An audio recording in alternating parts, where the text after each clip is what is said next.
Hello all, and welcome back to a summary for Vampire Rebirth, a Vampire the Masquerade 20th edition campaign.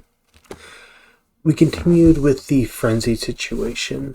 Eventually, the frenzied Victoria was sent off to the powers of terror. But that left quite the mess to clean up. Though it didn't end there. She ended up killing another security guard, getting trapped in a room temporarily, and having to bug out of there before sunup. Meanwhile, left behind, a frantic Rose and her bourgeois companion tried to figure out what to do, while Jack watched, invisible, as he had also made the sponsor June disappear. The group wanted to make it look like another bear attack, but before they could finish, footsteps started coming down the hall. They tried to hide.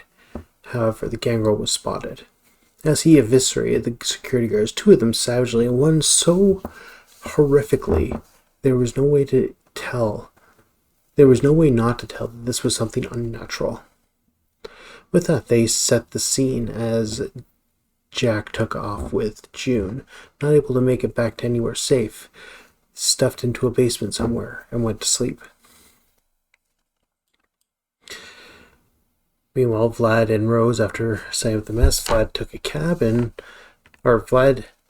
got Rose to a cab and then melted with the earth. Meanwhile, Marge continued her trip, confused at what was going on, experiencing oddities. Ended up getting a call and a job from her sire, being sent by the prince directly to clean up a place, make sure there was no occult problems. And it was there that she searched, found nothing too bad, and then burned the place to the ground.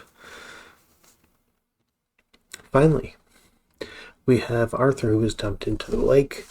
He ended up swimming back, informing the prince, and not having the time to return to his haven, slept at the Elysium in a back room.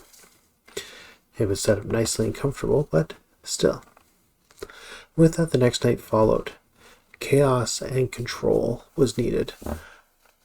Marge was disturbed by two stone-looking creatures coming and poking around in her haven, searching for something, being led by another, which Marge followed back and eventually got the name of. The person turned out to be an Assamite trying to hunt down something of importance for one of the older kindred of the city.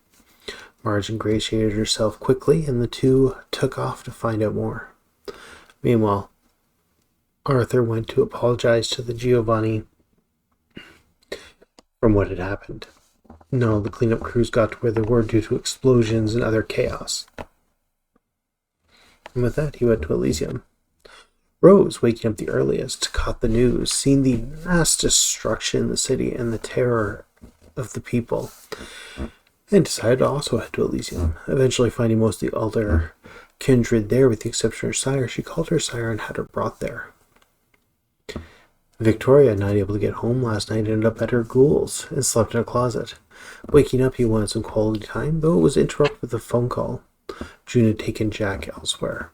She was not sure what to do, though Jack overheard whoever she's working with wants him dead. All kindred dead. Jack managed to talk his way out of it, and she called Victoria. Victoria eventually convinced June to release Jack, and she did back to the city. Jack warped back to Elysium in the midst of everything, as everyone else was arriving, including Vlad after the nightmares of the last night's event. He had quite the struggle getting across the city, still covered in blood, attempting to deal with the mess from last night.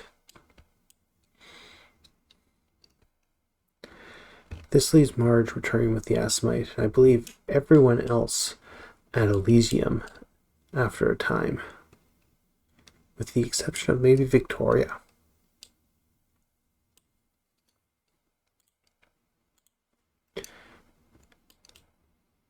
Oh, even Victoria made her way there. So with that, we have Jack, Rose, Victoria at Elysium, Marge heading back. Vlad also at Elysium, I believe. Marge heading back, and Arthur touching base with Giovanni to wrap things up. No, Arthur returning to his domain to wrap things up there. Right. And with that, I hope everyone has a good couple weeks, and I'll see you next time at the table.